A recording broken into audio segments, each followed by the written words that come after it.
Alors nous sommes toujours en 2025. 2025, c'est notre année de quoi?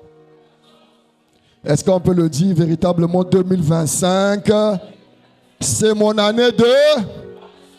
Est-ce qu'on peut le dire encore avec foi et à haute voix? 2025, c'est mon année de croissance en Christ. Qui le croit? Est-ce que nous le croyons véritablement? Alors tu peux acclamer le Seigneur pour ça. Peu importe ce que tu as commencé à vivre depuis janvier. Peu importe ce que tu viens d'entendre avant de venir en ce lieu. Peu importe la voix là où tu es assis, la voix que tu es en train d'entendre pour te dire des choses contraires. Reste attaché à la prophétie de Dieu. Reste attaché à la parole prophétique de Dieu. En quelques années, en quelques mois qui reste, quelque chose peut se passer. Oh, je suis en train de dire même dans la semaine qui vient, quelque chose peut se passer. Oh, je suis même en train de dire qu'aujourd'hui, quelque chose peut se passer. Ça dépend de toi. Ça dépend de moi. Et ça dépend de ce que nous voulons voir. Alléluia. Alors, depuis un bon moment, nous parlons de la nécessité de crier à Dieu pour marcher avec Dieu. Dis avec moi la nécessité de crier à Dieu pour marcher avec Dieu. Colossiens 2, le verset 6 à 7, la version Darby. Comme donc vous avez reçu le Christ, Jésus le Seigneur, comme vous avez reçu Jésus-Christ comme Seigneur et Sauveur, ou encore depuis que vous avez reçu Jésus-Christ comme Seigneur et Sauveur, depuis le jour que vous avez donné votre vie, que vous avez pris l'engagement qu'il soit votre Seigneur et Sauveur, le verset 7, il nous dit marchez en lui. La première chose qu'il faut faire, c'est de marcher en lui. Enraciner, c'est-à-dire être fixe. Ne pas seulement marcher, mais être fixe. Et nous savons que lorsqu'un enfant, quand il essaie de marcher, ce qui arrive généralement, c'est qu'il titube ou il tombe. Il ne pourra bien marcher que s'il a appris à être quoi? Fixe. Alléluia. Il dit enraciné et puis édifié, c'est-à-dire bâti et construit. Quand je donne ma vie à Christ, je dois me construire. Je dois être bâti. Je dois être formé. Alléluia. En lui est affermi dans la foi. Dis avec moi, affermi dans la foi. C'est-à-dire stable, consistant, ferme dans la foi. Ma foi ne doit pas vaciller. Ma foi ne doit pas reculer. Ma foi doit être ferme. Peu importe ce que je vois, peu importe ce que j'entends, peu importe les situations par lesquelles je passe, si j'ai véritablement donné ma vie à Christ, je dois apprendre à faire quoi? À être stable dans ma vie. Alléluia. Selon que vous avez été enseigné. Et actuellement, nous voyons la foi. Et j'aimerais déjà vous encourager aussi à prendre le temps. En tout cas, à prendre le temps d'aller écouter et réécouter tous les messages de notre Père l'apôtre Yves. Alléluia. Amen. Amen. C'est très important d'aller à la source pour écouter afin que cela puisse bâtir nos vies. Alléluia. Il dit, vous avez été enseignés par les apôtres. Ça veut dire que les apôtres ont un rôle important à jouer. Alléluia. Et leurs enseignements sont primordiaux pour nous. Amen. Tu peux dire à ton voisin, prends le temps aussi d'aller écouter les enseignements de l'apôtre. Alléluia. Alors j'aimerais donc apporter ce matin ma toute petite contribution en voyant avec vous grandir dans la foi pour marcher avec Dieu. Grandir dans la foi pour marcher avec Dieu. Nous sommes en train de parler de la foi depuis quelques instants. Si vous êtes de la maison, vous allez vous rendre compte que nous sommes sur la foi. Et ce matin, j'aimerais apporter ma toute petite contribution sur cela. Grandir dans la foi pour marcher avec Dieu. Et je parlerai de notre père Abraham et de la femme samaritaine si j'ai le temps. Hébreux 10, le verset 38. Hébreux 10, le verset 38. Le juste, dis avec moi le juste. Le juste, ce n'est pas celui qui fait du bien. Quand la Bible parle du juste, quand Dieu parle du juste, il ne parle pas de celui qui va faire des dons dans les orphelinats. C'est très important, c'est bien, on encourage. Mais le juste ici, ce n'est pas celui qui fait du bien. Le juste ici, c'est celui qui est né en Christ. Amen. Celui qui a été justifié par Christ. Celui qui a été affranchi. Celui dont le sang a lavé le péché. Celui qui a été sauvé. Celui qui a donné sa vie à Jésus-Christ, c'est celui qu'on appelle le juste. Et Hébreu dit que le juste vivra. Et tu peux mettre avancera, marchera, agira, fera des choses par quoi? Par la foi. Le juste marche par la foi. Le juste n'avance pas pour avancer. Celui qui est né de nouveau n'avance pas pour avancer. Il n'avance pas parce qu'il voit son ami avancer. Il n'avance pas parce que sa génération est en train d'avancer. Mais le juste avance pourquoi? Parce qu'il est à la foi. Et c'est la foi qui lui permet de faire quoi? D'avancer. Ça veut dire que quand il n'a pas la foi, il ne peut pas avancer. Alléluia. Quand il n'a pas la foi, il ne peut pas faire certaines choses. En tout cas, des choses qui sont en relation avec le royaume des cieux. Le juste, il fait quoi? Il marche par la foi. Même quand il ne voit pas, ses yeux physiques ne voient pas. Le juste, lui, il avance parce qu'il a pour indicateur la foi. Alléluia. Mais il y a une chose, le verset continue de dire. Mais s'il revient en arrière, je ne prends pas plaisir en lui. Il y a une chose qui se passe, c'est que quand le juste n'avance pas par la foi, ou quand il commence par avancer par la foi et qu'il s'arrête, qu'il cherche à revenir en arrière, Dieu ne prend pas plaisir à lui. Dieu se détache de lui. Le ciel ne peut plus l'accompagner. Le ciel ne peut plus le soutenir. Le ciel ne peut plus marcher avec lui. Le ciel ne peut plus valider ce qu'il fait. Pourquoi? Parce qu'il a rétrogradé dans la foi. On n'a pas dit qu'il n'a pas prié, mais parce que la foi n'est plus à sa place. Alléluia. Amen. Dis avec moi, je ne reviendrai jamais en arrière au nom de Jésus-Christ. Quel que soit ce qui peut se passer. Plusieurs de nos vies ont connu le retard. Pourquoi? Parce que nous avons rétrogradé dans la foi. Nous avons commencé à marcher en Christ. Nous avons commencé à faire des exploits, guérir, prophétiser, prêcher, toutes ces bonnes choses. Mais à cause des circonstances de la vie, à cause des problèmes de la vie, quelqu'un me disait encore, dans cette semaine, c'est à cause des problèmes de la vie. Mon frère, je vais te rappeler que les problèmes de la vie, il y en aura toujours. Les situations, il y en aura toujours. Alléluia. Les combats, il y en aura toujours. Aussi longtemps qu'on est sur la terre, ces choses-là existeront toujours. Et je vais peut-être même te choquer, ces choses-là vont même augmenter. Le niveau de ces choses va augmenter. Que tu pries, que tu ne pries pas, le niveau de ces choses vont faire quoi? Vont augmenter. Pourquoi? Parce qu'il faut que la prophétie du retour de Jésus-Christ arrive. Il faut que les grandes tribulations arrivent. Il faut que toutes ces choses-là, il faut que l'Antichrist règne, domine. Donc ces choses-là existeront toujours. Ce qui est nécessaire et très important, c'est quoi? La foi. Dis avec moi la foi. Et Jésus-Christ a dit, quand le Fils de l'homme reviendra, est-ce qu'il trouvera des gens qui prient? C'est ce qu'il a dit. Est-ce qu'il trouvera des gens qui jeûnent? Il a dit, trouvera-t-il la foi? Est-ce qu'il trouvera la foi? Un jour, lors d'un temps de partage,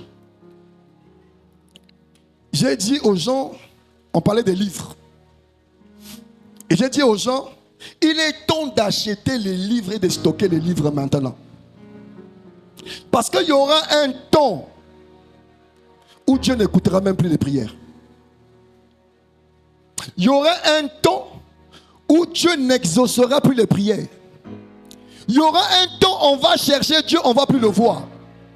Il y aura un temps, même le conseil d'un pasteur sera rare. Parce que les églises seront vides. Pourquoi seront-elles vides? Parce que l'église sera partie. Alléluia. Et comme l'église sera partie, le Saint-Esprit n'aura plus rien à faire sur la terre. Le mal va régner. Ça a déjà commencé. Et c'est ce temps-là où, même pour aller payer Canal Plus, il ne te faudra pas de l'argent liquide, mais il te faudra une SIM intégrée à l'intérieur. Alléluia. Et tous ceux qui auront cette SIM ou cette puce, ce sont des gens en réalité qui auront régné Jésus-Christ, parce que le nom de Jésus-Christ ou tout ce qui est Christ sera éradiqué sur la terre. Alors, pour ceux qui n'iront pas, gloire à Dieu pour ceux qui iront avec Christ, mais ceux qui iront, qui n'iront pas, puisque les églises, le Saint-Esprit qui console n'est plus là, celui qui guérit n'est plus là, comment feront-on pour vivre? Les chrétiens qui resteront, ils n'auront que la foi pour survivre. Il n'y aura plus des églises, des rassemblements comme ça, il y en aura plein. Les pasteurs qui vont rester, eux-mêmes seront dans le chagrin. Pourquoi? Parce que l'église est partie. Ils sont là en train de se poser la question, pourquoi je suis resté alors que j'ai prié pour des frères qui sont partis? Mais ce qui pourra être leur consolation, c'est les livres. Parce que les Bibles n'existeront plus. Il n'y aura plus de shops pour acheter des Bibles. Il n'y aura plus des endroits où on va vendre les Bibles. Parce qu'à chaque 100 mètres, pour lire Apocalypse, à chaque mètre, il y aura des barricades pour vérifier si tu as la marque de la bête en toi. Donc ceux qui seront cachés, qui resteront fermes en Dieu, n'auront que la foi. Et s'ils avaient gardé leur Bible, sinon les livres ouin qu'ils pourront emporter avec eux. Parce que l'argent ne te servira absolument de rien. L'argent ne servira à rien. Tu veux manger, il te faut la marque de la bête. Tu veux acheter des habits, il te faut la marque de la bête. Tout ce que tu voudras faire, il faudra quoi? La marque de la bête. Voilà pourquoi il dit, quand le Fils de l'homme reviendra, y aura-t-il la foi? Dis à ton voisin la foi. Et ce matin, nous voulons voir déjà le Père Abraham. Acte 7, le verset 2 à 3. La foi est indispensable. On ne peut pas marcher avec Dieu si on n'a pas la foi. Et si on ne la pratique pas. Acte 7, le verset 2 à 3, c'est Étienne qui est en train de parler. Il dit, écoutez, le Dieu de gloire apparut. C'est-à-dire, il se manifesta. Il se montra soudainement à notre père Abraham lorsqu'il était en Mésopotamie, avant qu'il s'établisse à Charan, et il lui dit. Abraham est quelque part, c'est Étienne qui est en train d'expliquer, qui est en train de parler. Abraham est quelque part dans son contrée en Mésopotamie. Et la Bible dit que soudain Dieu lui apparaît. Soudain Dieu vient se faire voir à lui, vient se faire montrer à lui. Et quand Dieu vient se faire montrer à lui, il y a quelque chose qui se passe. Dieu commence à lui parler. Le verset 3, il lui dit, quitte ton pays, quitte ton territoire, quitte ton domaine, quitte ton boulot, quitte tes affaires. Il y a quelqu'un certainement à qui Dieu veut faire du bien, mais il faudrait que ce matin, il quitte quelque chose. Alléluia. Il faudrait qu'il abandonne quelque chose. Je ne sais pas ce que c'est, mais il faudrait, tu ne peux pas aller loin avec Dieu si tu n'abandonnes pas certaines choses. Tu ne peux pas, Dieu ne peut pas puissamment t'utiliser, frère Arnaud, si tu n'as pas appris à laisser certaines choses. Soit c'est de gré ou de force. Soit ça sera volontaire parce que tu veux marcher avec Dieu, tu laisses. Soit il te forcera à laisser ces choses. ton pays. Et je parie que ce n'était pas facile pour Abraham. Et ta famille, tes parents, tes relations, ceux qui te sont attachés. La famille, c'est ce qui est attaché à nous. Les cousins, les papas, les mamans. Il dit, je vais faire quelque chose de bien avec toi. Je vais commencer une aventure avec toi. Mais il faudrait que tu quittes ta famille. Il y a quelqu'un ce matin qui doit quitter ce à quoi il est attaché. Une personne qui est attachée à elle. Une personne pour qui, spirituellement, tu as du mal à avancer. Et parfois, tu ne te rends même pas compte. Mais ce matin, Dieu demande à faire quoi? À quitter. Il dit, quitte ta famille, quitte ton pays et va dans le pays que je te montrerai. Non pas dans le pays que je te montre. Généralement, c'est simple quand tu as l'information d'où tu vas, où tu vas.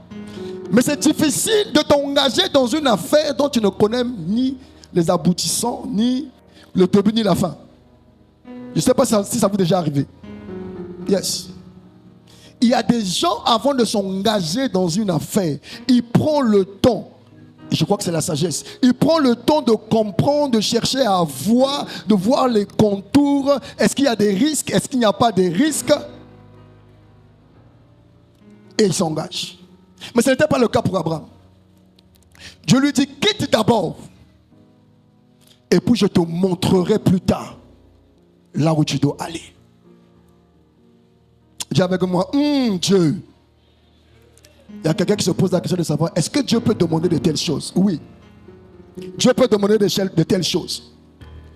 Dieu demande des choses qui ne sont pas faciles, mais ces choses sont possibles. Est-ce que tu peux m'aider à dire à ton voisin, Dieu demande des choses qui ne sont pas faciles, mais qui sont possibles? Généralement, ce que Dieu nous demande peut sembler être difficile, mais pas impossible. Pas impossible. Hier, je parlais avec un frère et je lui disais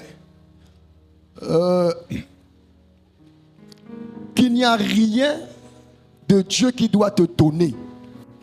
Pourquoi? Parce que tout ce que Dieu va te demander de faire sur la terre, en réalité, tu l'as déjà fait. Amen. Déjà, tu l'as déjà fait. Tu as en toi la capacité de le faire. Le problème, c'est quoi? Le problème, c'est lorsqu'on quitte, il dit à Jérémie, je te connaissais. Dans le royaume, je te connaissais. Au milieu de milliards d'esprits, je te connaissais. Et comme Dieu ne fait rien en vain, il nous envoie sur terre pour une mission spéciale, une mission propre. Aucun gouvernement sérieux n'envoyerait un ambassadeur incompétent. À l'exception d'un pays qui commence par C quelque part dans le monde. Mais dans des vrais pays, on envoie toujours quelqu'un qui est compétent. Alléluia. Donc quand Dieu nous envoie sur la terre, en réalité nous avons déjà tout ce qu'il faut pour venir accomplir ce pourquoi il nous envoie sur la terre. Le problème se passe à l'accouchement. Quand on quitte le monde des esprits pour entrer dans le monde physique, il y a un dépouillement qui se fait. C'est ce qui fait que Jésus, lorsqu'il quitte sa royauté, qu'il entre dans le sein de Marie, et lorsqu'il sort, il est dépourvu de sa royauté. Il faut maintenant aller à la quête de ce que Dieu avait enfoui en toi pour accomplir ce qu'il te demande de faire. Donc en réalité, c'est quelque chose qui est en toi. C'est comme un téléphone, il y a une option que tu n'as pas encore découvert. Ça ne veut pas dire que ce téléphone n'a pas cette application. Non, c'est toi qui n'as pas encore découvert comment fonctionne ce téléphone. Alléluia. Vous savez, il y a des gens qui ont des téléphones qui coûtent parfois 1 million. Mais ça leur sert seulement à 2 choses. Et généralement, par certains même une chose. C'est allô. Il ne sait pas qu'avec ce téléphone, il peut gérer ses comptes.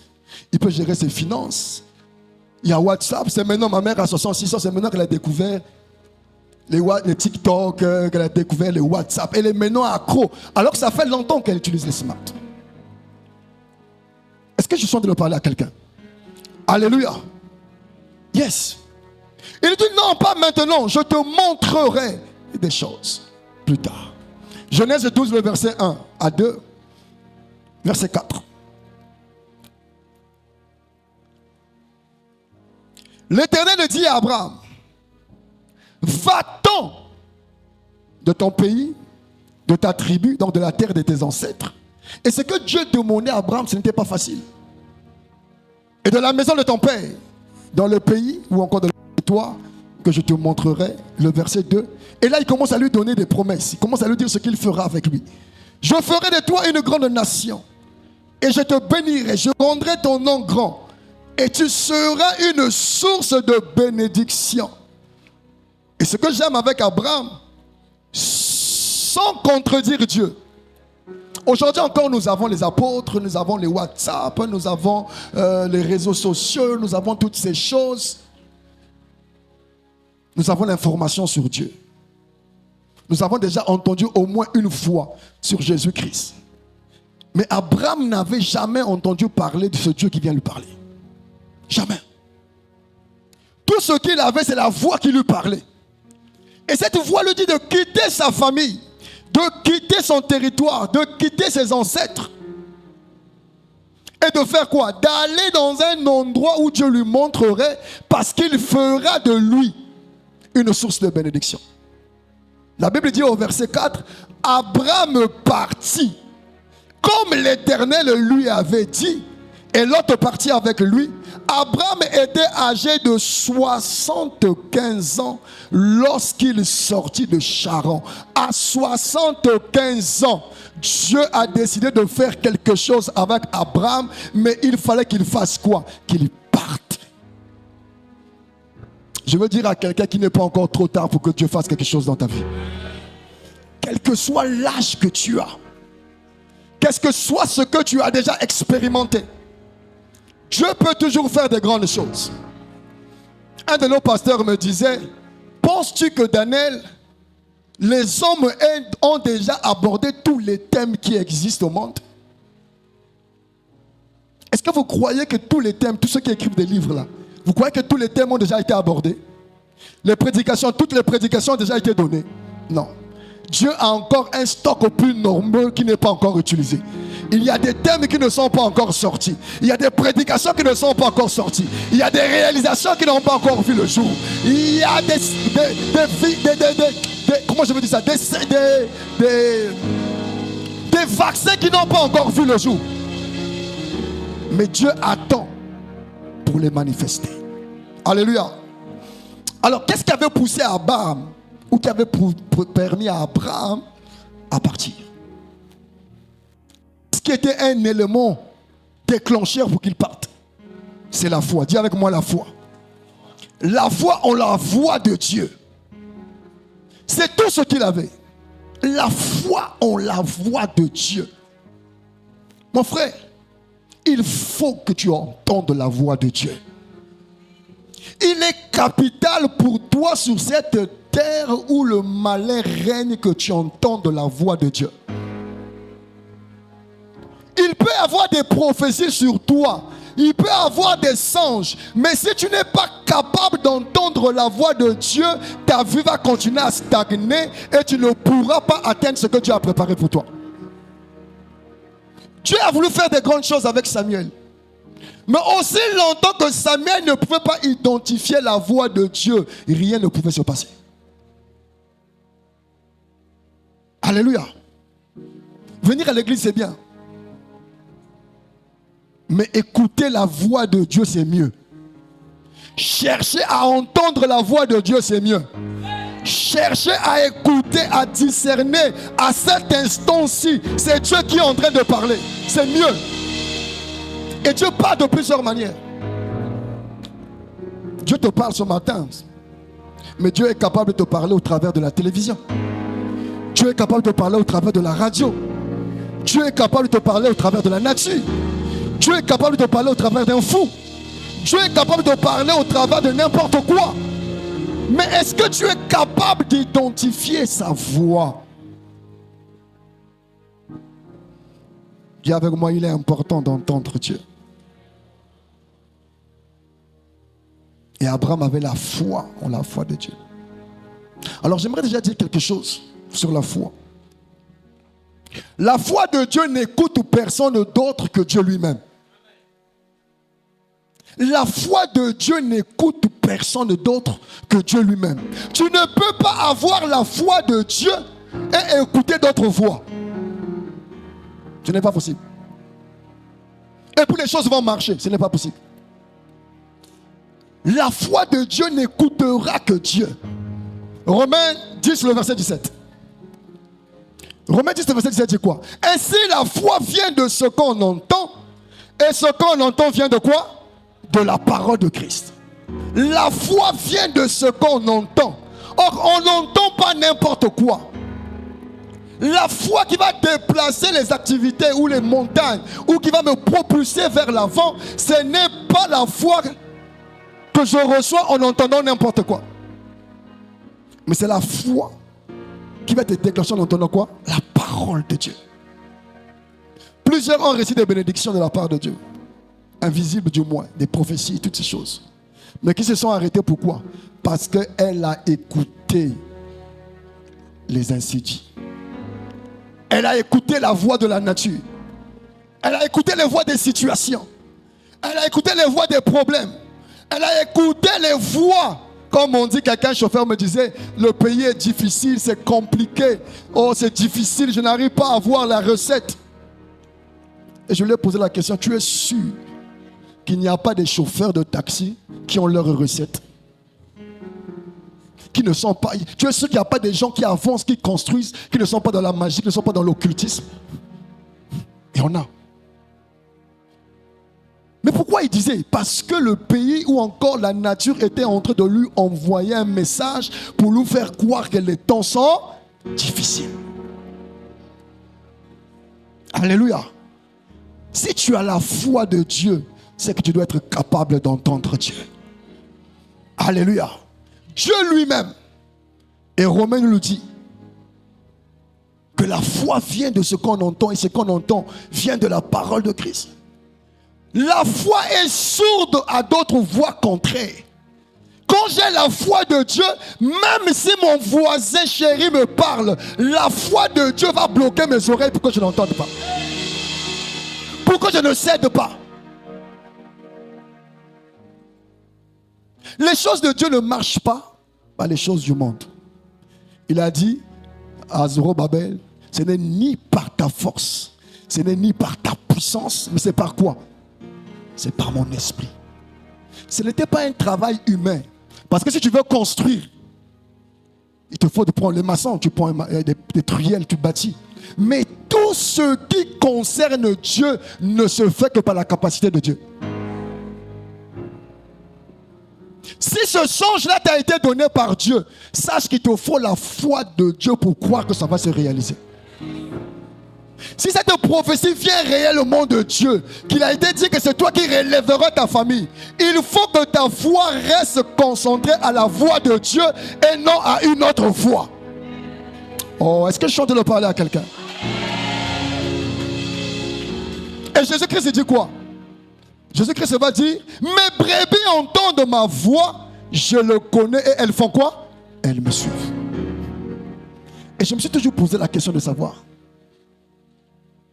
comment la brebis peut reconnaître la voix de Jésus-Christ au milieu de plusieurs voix? Imaginez-vous, vous êtes au marché total. Il y a ceux qui vendent, il y a ceux qui crient, il y a ceux qui sont en train de faire des choses. Il y a plusieurs voix, n'est-ce pas? Il y a la voix de tous ceux qui sont autour de toi.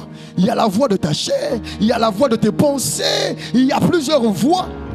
Mais tu es capable d'identifier que là, Dieu me dit de ne pas aller à gauche, mais d'aller à droite.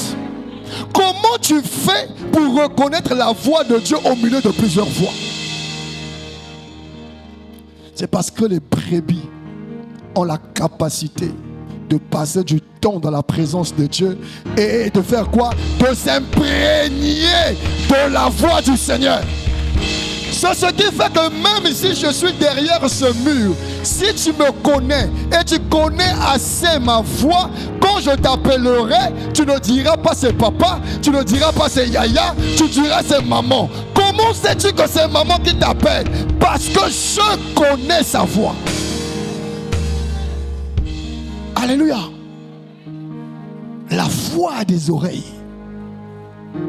Mais la voix de Dieu ne reconnaît que la voix de Dieu parce que c'est la voix de Dieu. Alléluia. Et là, j'aimerais ouvrir une parenthèse. Un vrai membre de la famille ICC écoutera la voix ou les messages de nos pères les apôtres. Est-ce que je peux répéter ça? Un vrai membre de la famille ICC écoutera et sera scotché au message de nos pères les apôtres. Tu ne peux pas être dans une famille, prétendre être dans une famille et faire autre chose contraire à la famille. Tu ne vas pas me dire que je suis de Telangaï. Et puis toi tu vas écouter autre chose. Je ne dis pas que c'est interdit. Non, ce n'est pas ce que j'ai dit. Attention. Mais je dois être quoi? Attentif à ce qu'on dit dans ma maison. Je dois consommer au plus ce qu'on dit dans ma maison. Alléluia. Si tu es d'accord avec moi, dis Amen. Je referme la parenthèse. Le verset 4, Abraham est parti comme l'Éternel le lui avait demandé. Et c'est par quoi? C'est par la foi qu'il est parti. Hébreux 11, le verset 8. Hébreux 11, le verset 8. C'est par la foi qu'Abraham, lors de sa vocation, de son appel, et là aussi, si tu veux réaliser l'appel de Dieu, il te faut la foi de Dieu. L'appel de Dieu. Il dit que c'est par la foi qu'Abraham, lors de sa vocation, obéit et parti pour un lieu qu'il devait recevoir en héritage, et qu'il partit sans savoir où il allait. La foi de Dieu te laissera quitter les choses visibles pour t'attacher aux choses invisibles de Dieu. La foi de Dieu. On te dit laisse le boulot. Je vais vous donner un témoignage. En 2012, je travaillais dans j'étais à la recherche d'un travail. Et j'étais à cette époque-là à l'IBC, Institut biblique du Congo. Et là-bas, j'avais cours du lundi jusqu'au vendredi de 7h à 12h. Et quand je suis allé m'inscrire dans cette école parce que je voulais apprendre, j'ai fait la prière, j'ai dit Seigneur, ne permets pas que je rate un cours.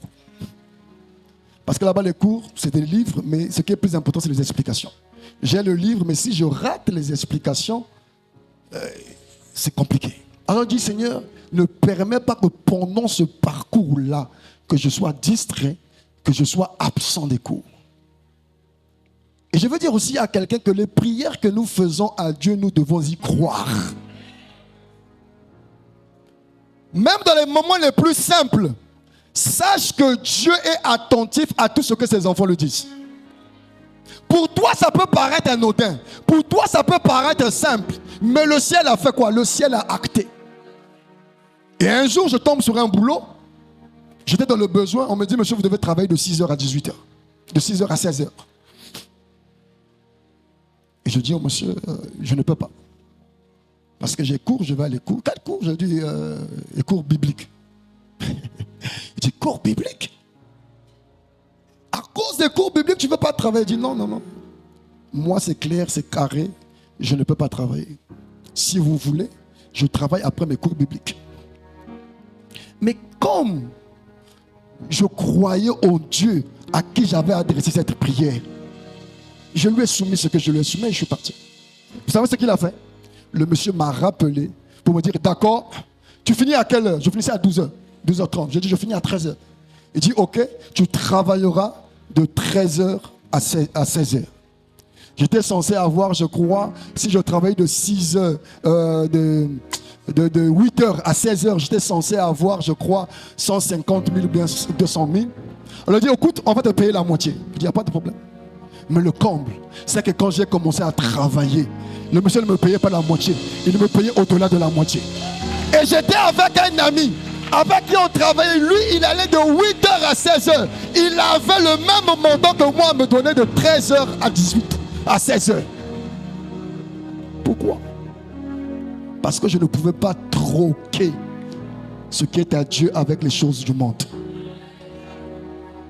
La foi de Dieu va t'emmener à quitter les choses visibles pour les choses invisibles. Comment expliquer qu'Abraham, on dit que je te donnerai, je te montrerai, je t'élèverai. Tu n'es même pas sûr, tu ne connais pas la personne. Mais il s'engage, il part.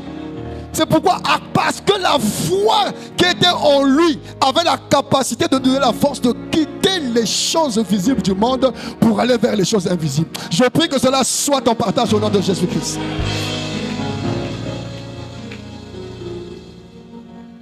Dieu a plus de choses, mais que tes yeux n'ont pas encore vues. Mais il faudrait que tu quittes les choses physiques. Il faudrait que tu te détaches des choses visibles pour aller vers les choses invisibles. Alléluia. Alléluia. Alors je vais te donner 7 choses à retenir sur le Père Abraham. 7 choses. La première des choses, c'est qu'Abraham était un homme qui sait écouter et recevoir la parole de Dieu. Genèse 12, le verset 1 à 4. Il sait écouter. Combien parmi nous, nous n'avons pas l'écoute?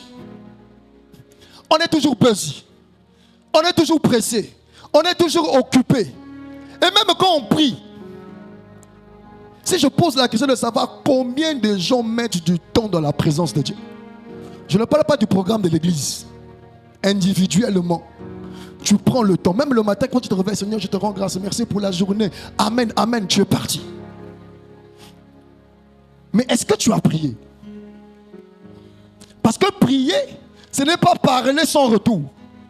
Prier, c'est l'échange. Prier, c'est la communication. Donc, si c'est un échange, si je dis quelque chose, il faut que j'ai quoi? Un retour.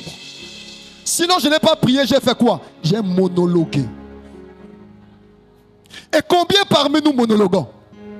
Il n'y a que nous qui parlons. Seigneur, je veux ça. Seigneur, fais ceci. Seigneur, je veux ça. Seigneur, fais ceci. Pas de retour. Non. Si tu ne laisses pas le temps de Dieu de te parler, comment tu vas écouter? Comment tu vas aller réussir ta journée? Comment il va le faire?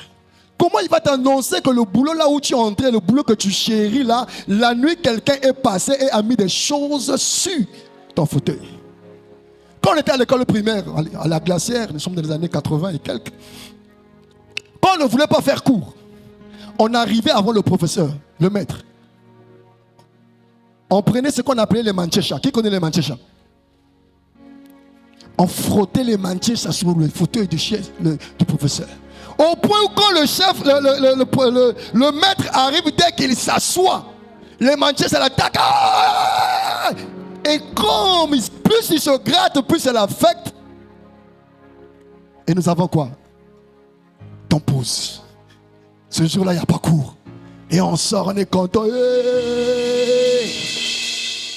Combien parmi nous vivent ces choses? C'est vrai que la grâce, mais la grâce ne t'exempte pas, n'éloigne pas le danger. Alléluia. La grâce n'éloigne pas le danger. Le danger là, il est réel. Mais tu dois apprendre à faire face. En faisant quoi? En écoutant la voix de Dieu. Dis avec moi, écoutez la voix de Dieu. Abraham savait écouter. Écouter, c'est différent d'entendre. Entendre, tu perçois le son.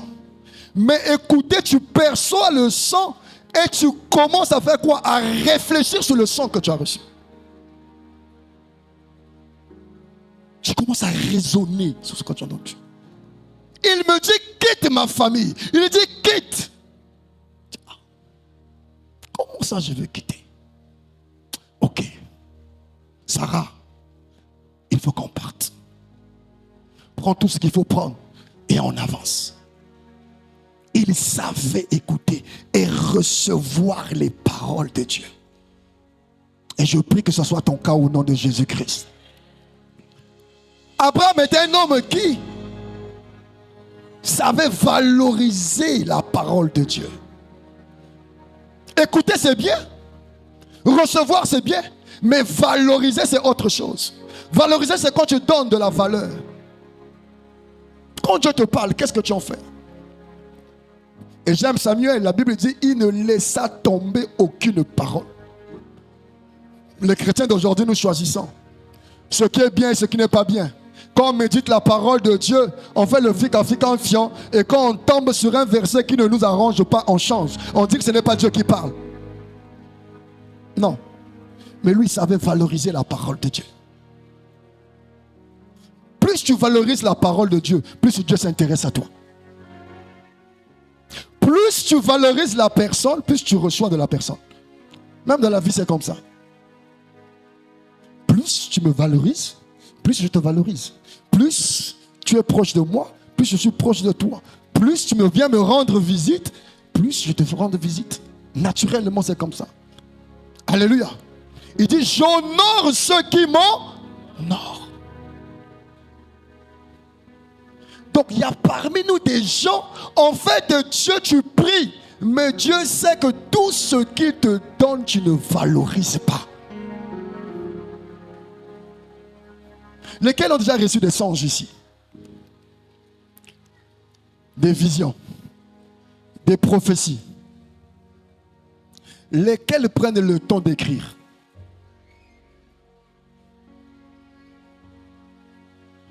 Combien? Regardez, après quelques mains. Le reste là, on fait confiance quoi? Au disque dur, hein? À notre tête. C'est normal que Dieu ne te parle plus. C'est normal que Dieu ne réalise pas parce que tu n'as pas pris en considération ce qu'il t'a dit. Imaginez-vous si Joseph avait oublié les songes qu'il avait fait. S'il n'avait pas pris en considération les songes qu'il avait fait. Vous savez qu'il allait même chuter dans la maison de Potiphar. Hein? Ah, la femme de Potiphar me propose, voilà une opportunité pour moi de faire quoi? De shifter. Mais Joseph a dit, never. Je ne veux pas troquer ma destinée à cause d'une affaire de sexe. Je ne veux pas troquer ma destinée à cause d'un caprice de femme de chef. Non. Et quand il a vu que ça insistait, il a fait quoi? Il a fui. Pourquoi? Parce que la valeur de la promesse de Dieu était en train de bouillir à l'intérieur de lui. Il savait qu'il était appelé à de grandes choses. Il savait qu'il était appelé à une destinée. L'accomplissement des projets de Dieu commence par la valeur que tu attribues à ces choses. On prophétise pour toi, ok, d'accord. À l'instant, tu es dans le feu, oui. Mais quand tu repars, assieds-toi, note ce qu'on a dit. J'ai cultivé une habitude. Peut-être que ça peut aider quelqu'un. Chaque fois que Dieu me parle, autant que je peux, c'est quand c'est dans le sommeil, quand je marche, je me réveille, je note l'heure, je note le message et je note le contenu. C'est comme ça que j'ai écrit mon premier livre, le deuxième. J'ai eu 52, à peu près 52 projets comme ça. Mais sur chaque projet, je peux te dire à quelle heure j'avais reçu ce projet-là. Et comment ça s'est passé. Parce qu'à l'instant où Dieu te parle, entre la promesse, la vision et l'accomplissement, il peut arriver plusieurs choses. Les situations peuvent venir frapper à ta porte. Les vents, les tempêtes. Et généralement, le corps va t'emmener à faire quoi? À fléchir. Et après, on fait quoi? On oublie. Voilà pourquoi il dit à Habakkuk, écris la vision. Même si elle tarde, chaque fois tu iras, tu regarderas, la vision sera en train de faire quoi? Entrer certainement, en train de s'accomplir. Et quand tu commences à noter, Dieu voit, ah, il est sérieux. Il prend en considération ce que je lui dis. Alléluia. Abraham savait le faire. Abraham était un homme qui sait se détacher des choses du monde pour celles de Dieu. Il savait se détacher du matériel. Il savait se détacher de sa famille. Il savait se détacher des relations amicales. Il était prêt de quitter son père. 75 ans, je vous en prie. 75 ans, il vivait avec ses parents. Mais quand Dieu lui a dit quitte, il est parti. Où? Je travaillais pour le PAM et une fois je suis arrivé dans une parcelle, je crois que c'était à Massina, et c'était une cour commune. Et le papa était âgé. Et pendant qu'on parlait, un de ses fils est passé, je crois qu'il était dans la cinquantaine. Il me dit, tu vois, c'est mon fils. Il vit encore chez moi. Et c'est moi qui prends soin de tout ça. Ses enfants et les enfants étaient là. Une cour remplie de gens. Un monsieur comme ça, je lui dis de partir. S'il est là-bas, c'est assurément qu'il n'a pas un endroit où partir. Parce que s'il avait un chez lui, il serait parti. Mais s'il est là-bas, c'est qu'il n'a pas un chez lui. Maintenant, tu viens dire à ce monsieur de quitter là pour aller. Est-ce que vous imaginez un peu le cas dans lequel Abraham se trouvait? Mais il a accepté de quitter. Il a accepté de se séparer de son frère Lot. Parce que Dieu l'emmenait quelque part. Je prie que Dieu te donne cette capacité-là. De quitter ce qu'il faut quitter. Vraiment, parfois ça fait mal. Parfois c'est douloureux. Parfois c'est quelque chose qui te fait du bien. Mais Dieu dit, il faut que tu arrêtes. Il faut que tu quittes. Il faut que tu quittes. Il faut que tu quittes. Et tu dois avoir la force de quitter.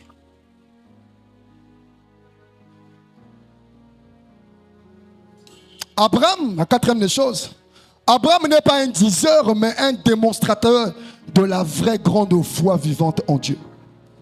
Abraham, ce n'est pas la catégorie des gens qui parlent et qui ne font pas. Abraham, c'est la catégorie des hommes qui font quoi? Qui démontrent qu'ils ont une vraie foi. Dis-moi que tu as la foi et je te demanderai les actes que tu poses. Présente-moi ta foi et je te demanderai qu'est-ce que tu as déjà fait après cette foi. Il n'est pas seulement question de dire que j'ai la foi. Alléluia. Ça, tout le monde sait le dire. Quand on va évangéliser, tout le monde te dit que moi, je connais Jésus-Christ. Pose-lui la question s'il connaît réellement Jésus-Christ. Tout le monde chante, mon meilleur ami, Jésus-Christ. Pose-lui la question, est-ce que Jésus est vraiment ton ami? Parce qu'un ami, c'est celui qui est attaché à toi, c'est celui à qui tu ne caches rien. C'est celui à qui tu dis toutes choses. Mais est-ce que Jésus, tu lui dis toutes choses?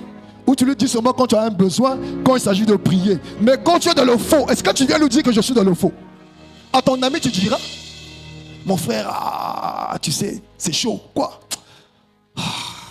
J'ai gaffé là-bas avec un tel et ceci vraiment. Parce que tu as confiance en lui. Parce que c'est ton ami. Mais est-ce qu'avec Dieu, c'est ce que nous faisons? Non. En tout cas, pas pour la majorité. Peu de gens. Et un jour, j'ai eu un sérieux problème avec des frères pasteurs. Je lui ai dit, il ne faut jamais dire que Jésus c'est ton ami. Jésus, ce n'est pas ton ami. La Bible dit qu'il nous a appelés amis. Lui nous a appelés amis. Amen. Amen. Je sais que ça va te choquer. Yes. Je sais que ça va te choquer. Mais c'est la vérité. Nulle part dans la Bible, quelqu'un a appelé Dieu mon ami. C'est Dieu qui a appelé les hommes par amis. Cacherai-je quelque chose à mon ami Abraham? Abraham n'a jamais appelé Dieu ami. Jésus a dit, vous n'êtes plus mes frères, je vous appelle mes amis. Mais Pierre n'a jamais dit à Jésus que tu es mon ami. Il appelait toujours maître. Il appelait toujours Rabouni. Même si leur relation pouvait être amicale. Vous savez, plus tu te mets, à moins que tu sois mature spirituellement, plus tu te mets dans la tête que Jésus est ton ami, plus tu deviens familier avec lui. Tu deviens familier avec lui et tu commences à faire certaines choses. Oh, c'est mon ami, il n'y a pas de souci. Non, non, non, non, non. Il est Dieu, il est roi, il est Seigneur, il est souverain. Et quand Dieu t'appelle ami, c'est parce que lui ne te cache rien. Il t'appelle ami parce qu'il a déjà tout préparé pour toi. Toi, tu l'appelles ami à base de quoi? Tu l'appelles ami à base de... Parce que tu viens prier? Parce que tu jeûnes? Parce que tu sers? Et même servir, on doit t'envoyer un texto pour venir à l'église. On doit t'appeler, on doit te chercher. Alléluia. Amen. Abraham démontrait sa foi. Quand on lui a dit quitte, il n'a pas raisonné, il est parti. Il n'a pas réfléchi. Et la même chose, quand Sarah est tombée enceinte. Dieu lui a dit, je te donnerai un enfant. Il fallait qu'Abraham fasse un exercice. À l'âge qu'il avait, l'enfant n'allait pas tomber du ciel. L'enfant n'allait pas naître comme Marie et Jésus est né. Il fallait qu'en son âge qu'il fasse quoi? Qu'il démontre qu'il était en train de croire que sa femme Sarah devait avoir encore un enfant. Et pour prouver à Dieu que Sarah devait avoir un enfant et que lui croyait, il fallait qu'il monte sur Sarah, qu'il ait des rapports avec Sarah. Dis-moi quel est le niveau de ta foi. Je poserai la question, montre-moi ce que tu as fait. Montre-moi ce que tu as fait.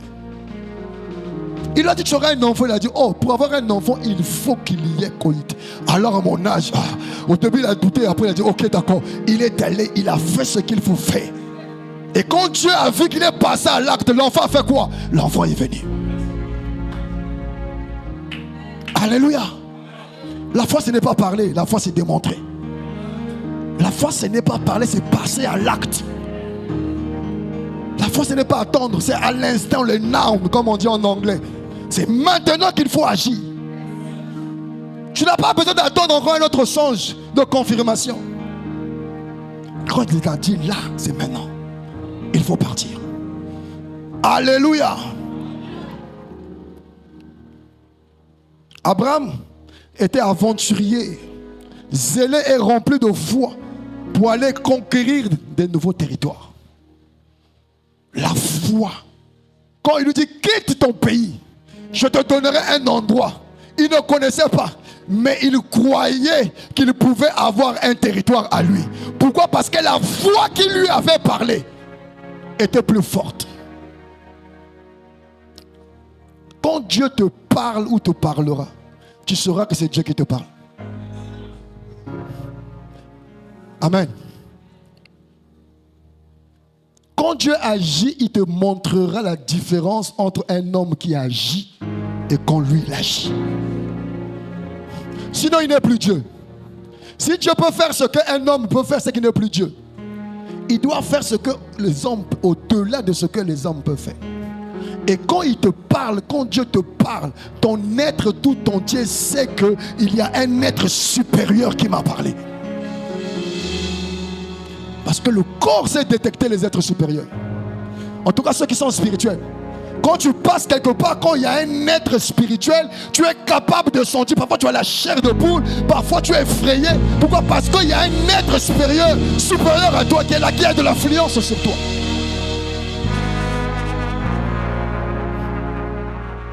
Donc parfois je me pose la question, ceux à qui Dieu a parlé, qui résistent. Tu peux résister mais pas pour longtemps. La grand-mère de Catherine Kuhlman, une dame, j'oublie toujours son prénom. Elle avait 6 enfants. Et Dieu l'appelait à un ministère public. Mais à ce temps-là, les femmes ne prêchaient pas. Les femmes ne tenaient pas des campagnes d'évangélisation. Elles prêchaient, les gens savaient, mais campagnes d'évangélisation, les gens ne savaient pas. Alors elle résistait. Alors que Dieu la voulait sur le terrain. Pour aller chercher ça sur Facebook. Elle a perdu son père. Plus elle résistait, elle a perdu un enfant, 2 enfants, 3 enfants, 4 enfants, 5 enfants. C'est au 6e enfant qu'elle va se ressaisir et entrer dans le ministère. Au prix de quoi? De la perte de 5 personnes. Une fois j'ai dit à quelqu'un, Dieu tue. Il m'a regardé, il a crié. Il a dit oui, Dieu peut te tuer.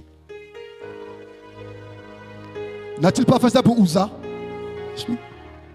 N'a-t-il pas fait ça pour le peuple d'Israël? Il a dit qu'il a ouvert la terre. Il est revenu. Voilà pourquoi je vais me parler à tous ceux qui servent le Seigneur. Prenez pas Dieu à la légère. Ne prenons pas Dieu à la légère. Il y a des missions pour lesquelles Dieu ne peut pas remplacer la personne. Il y a des missions qui doivent obligatoirement passer par toi. Il y a des missions où Dieu t'enlève, il te remplace. Comme l'a fait avec Élie. Élie est arrivé, il a dit, Seigneur, je suis fatigué. Je suis resté seul. Il a dit non. J'ai encore 7000 prophètes qui attendent. Ça veut dire que chaque serviteur de Dieu a 7000 remplaçants sous le banc de tous ceux qui attendent. En réalité, quand tu frimes Dieu, c'est toi qui es en train de perdre. Parce que Dieu a 7000 personnes en stock. Quand celui-là faille, il le remplace. Quand celui-là faute, il le remplace. Mais il y a une autre catégorie de serviteurs où il faut que Dieu passe impérativement par toi. Ça, c'est le cas de Jonas. Il faut que Ninive soit sauvée. Il y avait d'autres prophètes dans le temps de Jonas, mais il fallait que ça passe par Jonas. S'il faut que je te tue, ben je veux te tuer. S'il faut que je te prive du salaire, je veux te priver du salaire. S'il faut que je te prive d'un membre, il faut que je te prive d'un membre. Jusqu'à ce que tu prennes conscience. Parce que le salut, ce n'est pas seulement toi, frère Arnaud. Le salut, c'est des nations derrière toi. Tu ne sais pas. Parfois, à Voanatou, il y a des gens qui sont en train de souffrir parce que leur bénédiction doit passer par toi.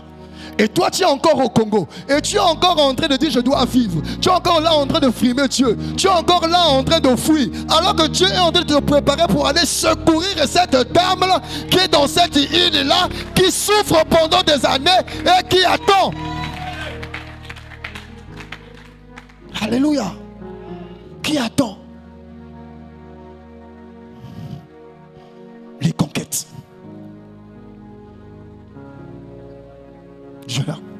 Abraham est parti pour les conquêtes. Abraham était un homme à l'obéissance inconditionnelle à la voix de Dieu. L'obéissance inconditionnelle à la voix de Dieu. C'est un homme qui est passé par... C'est pas pour rien qu'on l'appelle le père de la foi. Ce n'est pas pour rien. C'est parce que sa foi est passée par des preuves. Alléluia. Sa foi, il l'a démontré. Dieu ne te donnera pas de grandes choses parce que tu pries. Dieu ne te donnera pas de grandes choses parce que tu es seulement son enfant. Dieu ne te donnera pas de grandes choses parce que il a dit que j'ai tant aimé le monde que je... Non. Il y a un autre niveau où tu dois faire tes preuves. Pour que Jésus, j'aime ces passages d'Ésaïe 53 qui dit parce qu'il a payé le prix, je lui donnerai sa place parmi les grands. C'est pas parce que c'est mon fils Jésus. Pourtant c'est le même qui a dit celui-ci est mon fils bien-aimé en qui j'ai mis toute mon affection. Mais lorsqu'il s'agit d'accomplir la destinée, le monde divin se met à l'écart parce qu'il doit faire ses preuves, il doit démontrer et montrer qu'il est capable, qu'il est celui en qui réellement je mets de l'estime. Je veux me rassurer qu'il ne va pas commettre les mêmes erreurs qu'Adam.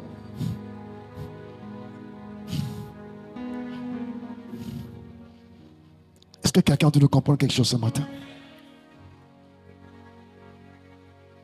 La force de la foi, ce n'est pas ce qui est visible, mais invisible pour donner ce qui est visible. Ce qui fait la force de ta foi, ce qui ferait la force de ta foi, ce n'est pas ce que tu vois physiquement, mais c'est ce que tu vois dans le monde invisible. Parce que ce que tu vois dans le monde invisible finira par être visible. Dieu voulait bénir Abraham. Dieu veut faire de nous des grandes personnes. Dieu veut nous positionner. Dieu veut qu'on influence le monde, les territoires. Mais la question est-ce que nous-mêmes sommes conscients? Est-ce que nous le voulons? Est-ce que nous le voulons? Il dit, lève tes yeux, regarde le ciel. Que vois-tu? Il dit, des étoiles. Peux-tu compter? Il dit, je ne peux pas compter. Il dit, ok, parce que tu as vu, je te donnerai et je ferai de toi père des nations. Ta bénédiction sera comme ça. Donc en regardant les étoiles, en réalité, Abraham n'était plus en train de voir des étoiles, il était en train de voir des générations et des générations d'enfants. Plus il croyait, il était en train d'appeler à la manifestation. Et on s'en dit, regarde le nombre que nous sommes. Regarde le nombre que nous sommes. Le fils d'Abraham. Et je parie que là où il est assis, dans le ciel, là où dans son immeuble, ou dans son bâtiment, dans sa maison, parce qu'au ciel nous avons des maisons, qui le croit? Jésus a dit, je vais vous préparer des places. Il y a des demeures. Là où il est assis en train de nous attendre, il est en train de nous voir. Quand tu donnes ta vie à Jésus-Christ, il est content et dit, voilà la promesse de Dieu qui se réalise. Voilà la promesse de Dieu qui se réalise. Oh, Rocha Brades Kotorobos Kayadash.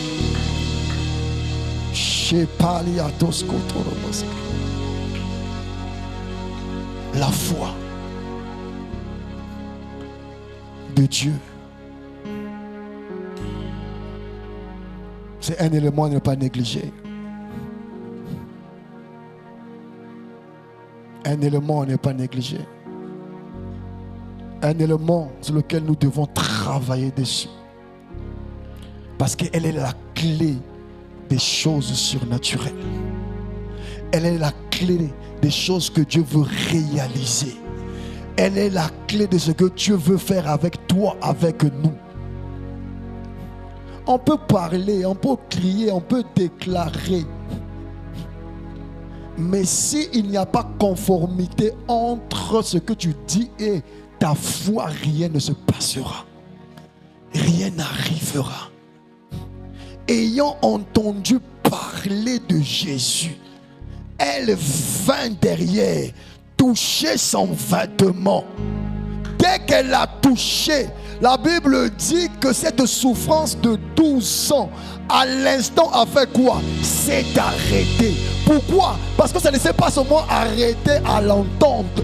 Non, elle a entendu et puis elle a engagé le pas.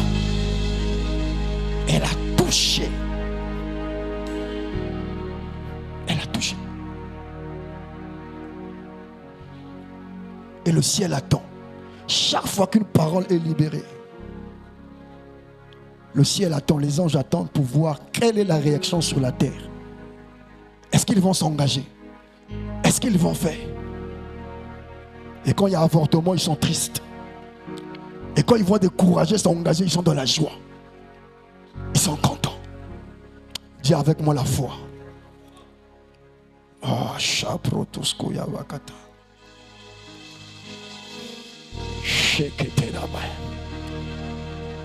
Alors rapidement, j'aimerais vous parler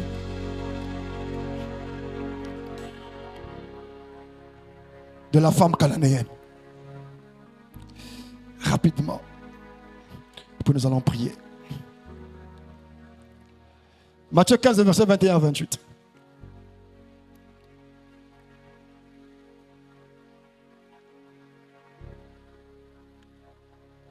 Et sur la femme cananéenne, j'aimerais vous donner rapidement aussi 7 choses incontournables sur la foi de cette femme. Ce qui a emmené cette femme à déclencher l'impossible à devenir possible. Matthieu 15, verset 21 à 28. Jésus étant parti de là, et vous vous rendrez compte que tous ceux qui ont reçu, la majorité de tous ceux qui ont reçu la bénédiction ou les visitations de toucher, Jésus était de passage. C'était des gens, ce n'était pas programmé. Jésus passait, il traversait une ville et un miracle se faisait. Il traversait la ville et Zachée est arrivé et est allé monter sur un arbre. Ce n'était pas prévu. La femme de la perte de sang, ce n'était pas prévu. Jésus passait, il allait chez Jairus et dans la foule, une personne a fait quoi? Et ce matin, Jésus est en train de passer à qui? Il est là, dans les rangées, il est là, pour vouloir faire du bien à quelqu'un. Étant parti de là, se retira dans le territoire de Tyr et de Sidon.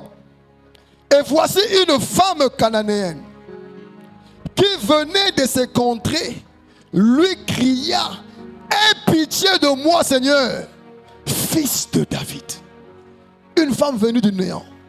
Pendant que Jésus est en train de passer, elle arrive auprès de Jésus. Elle se met à crier. Elle dit: fils de David, aie pitié de moi. Ça nous rappelle Bartimée. Ma fille est cruellement tourmentée par les démons. Il ne lui répondit pas un mot. Il y a des moments où, même si tu cries, Dieu ne répond pas. Le silence de Dieu. Et Joseph a vécu ça pendant 13 ans. 13 ans. Il ne lui répondit pas un mot. Et ses disciples s'approchèrent et lui dirent avec instance, renvoie-la car elle écrit derrière nous. L'opposition, comme je l'ai dit, ne manquera pas pour les enfants de Dieu. Il y aura toujours opposition, quel que soit le domaine et le territoire où tu te trouveras. Quitte le Congo, va en Europe, si tu es enfant de Dieu, il y aura l'opposition. Quitte le Congo, va aux États-Unis, si tu es enfant de Dieu, il y aura toujours l'opposition. Il répondit, je n'ai été envoyé qu'aux brebis perdues de la maison d'Israël. Verset 25. Mais elle vint se prosterner devant lui, disant, Seigneur, secours-moi. Il répondit, il n'est pas bien de prendre le pain des enfants et de le jeter aux petits chiens. Oui, Seigneur, dit-elle, mais les petits chiens mangent les miettes qui tombent de la table de leur maître. Le verset 28. Alors, c'est comme si Jésus ne pouvait plus contrecarrer. C'est comme si cette femme-là avait atteint le sommet pour clouer Jésus-Christ. Alors Jésus lui dit, femme, ta foi est grande. Qu'il te soit fait comme tu veux. Et à l'heure même, sa fille fut quoi? Sa fille fut quoi? Parce que elle avait insisté. 7 choses incontournables, rapidement, je vous les donne. La première des choses, c'est que la foi ne fléchit pas devant le silence et les contradictions. La foi de Dieu ne fléchit pas devant le silence. Elle est en train de soumettre sa requête. Mais la Bible dit quoi? Jésus ne lui répondit absolument rien. Combien de fois les gens ont abandonné parce que Dieu ne lui a pas parlé? Parce que la prophétie ne s'est pas réalisée. Parce que la promotion n'est pas venue. Parce que le mariage n'est pas venu. Parce que la grossesse n'est pas venue. Combien de gens? Et combien de gens sont allés de l'autre côté parce que ce que Dieu avait dit faire ne le fait pas? Plusieurs dans nos familles. Ah ma fille, tu sais, comme ça ne marche pas, allons seulement voir la maman qui est à côté, elle peut te donner des tisanes, ça marche aussi, hein? Alors que toi, Dieu t'avait parlé. Et tu glisses, tu vas. La foi ne fléchit pas devant, même quand Dieu est silencieux. S'il a dit, c'est qu'il le fera. S'il a dit, c'est qu'il le fera, il le fera. Même si la contradiction s'élève, ma foi ne fléchira pas. Parce que ma foi a pour source Dieu. La deuxième des choses, la foi adore et sait s'humilier pour obtenir ce qu'elle désire voir manifeste. Quand tu as la foi de Dieu, tu vas t'humilier. Elle est allée, elle s'est abaissée. La Bible dit Jésus a refusé, elle a adoré. Elle s'est abaissée auprès de Jésus-Christ. Parce qu'elle croyait que de Jésus peut sortir quelque chose de bon. Parce qu'elle croyait que de Jésus-Christ, la guérison de son enfant. Combien de fois nous avons pris la décision de ne plus marcher avec Dieu parce que nous n'avons pas vu l'accomplissement? Combien de fois tu n'es plus venu à l'église parce que cette affaire-là n'a pas promu? Combien de fois? Mais elle n'a pas dit non. Elle s'est humiliée. Elle s'est rabaissée pour obtenir ce qu'elle voulait. Nous dit le verset 25. La troisième des choses, la foi insiste même quand tout est en sa défaveur. Et elle est sage dans son attitude et dans son langage. Quand tu as la foi de Dieu, tu sais comment parler. Parce que la sagesse de Dieu en toi monte. Elle a su parler à Jésus. Dis oui Seigneur, même si les miettes tombent, les chiens peuvent manger. La sagesse de Dieu dans la foi. Une personne de foi, la quatrième, ne parle pas n'importe comment. Elle ne parle pas n'importe comment. Quand tu as la foi, tu es calme. quand tu as la foi, tu confesses les bonnes choses. Quand tu as la foi, tu ne parles pas négatif. Tu parles positif. Même quand on te dit, j'aime la foi d'Élisée, on lui dit que ton maître est en train de monter. Il dit, taisez-vous. Je sais ce que je vois. Je sais ce que j'attends. Même quand ce qu'on te dit, c'est la vérité. Il dit, non, non, non, non, non, non, non. Je sais en qui je crois. Je sais ce que j'attends. Je sais ce qu'il m'a dit dans ce sens. Je peux encore, comme aujourd'hui, voir les expériences que j'ai eues avec Dieu. Pourtant, c'est des années. Mais quand je les vois, quand j'en parle, c'est comme si c'était hier. Parce que c'est gravé dans l'esprit. Si c'est Dieu qui t'a parlé, qui t'a visité, ça sera gravé dans ton esprit. Alléluia. La cinquième des choses, la foi est toujours victorieuse quand on tient jusqu'au bout. La foi, ce n'est pas s'arrêter. La foi, c'est aller jusqu'à l'accomplissement. Tu as la foi, on saurait que tu as la foi jusqu'au jour où ça va s'accomplir. La foi ne se conjugue pas au passé. J'avais la foi, mais après, non, non, non, non. La foi, c'est jusqu'à l'instant T que la chose arrive. Il dit, j'ai combattu le bon combat. Jusqu'à la ligne, j'y étais, j'ai subi. Et les choses ont marché. Alléluia. Et une des choses, c'est que la foi grandit par les obstacles et les épreuves. Les résistances, les oppositions. Tu veux grandir dans la foi? Accepte les épreuves. Accepte les oppositions. Accepte les résistances. Accepte les obstacles. Affronte-les. Plus tu affrontes, plus tu deviens consistant. Plus tu affrontes, plus tu es en train de te rapprocher. Et ça, le verset 28 nous le dit. La foi vous amènera aussi à crier à celui qui est le consommateur, c'est-à-dire Jésus-Christ. La foi a un consommateur principal ou spécial. Et c'est Jésus-Christ. Hébreux 12, le verset 2. Ayant les regards sur Jésus, le chef et le consommateur de la foi. La foi a un maître, la foi a un consommateur. Il y a quelqu'un qui consomme la foi de Dieu et c'est Jésus-Christ. Plus il consomme, plus il est reconnaissant envers toi. Alléluia. Est-ce qu'il y a quelqu'un ce matin qui s'engage à revoir son niveau de foi? La foi, tu peux recevoir aujourd'hui, mais la même foi ne fonctionnera pas demain. Voilà pourquoi nous avons besoin de faire quoi? De grandir dans la foi. De grandir. De grandir. Il nous emmène de gloire en gloire, de gloire en gloire. Et à chaque gloire, un niveau de foi. À chaque niveau de gloire, un niveau de foi. Est-ce qu'il y a des gens qui veulent s'engager aujourd'hui à augmenter leur niveau de foi? Je ne sais pas pour toi, qu'est-ce que tu attends de Dieu? On peut se tenir debout. Je ne sais pas qu'est-ce que tu attends de Dieu.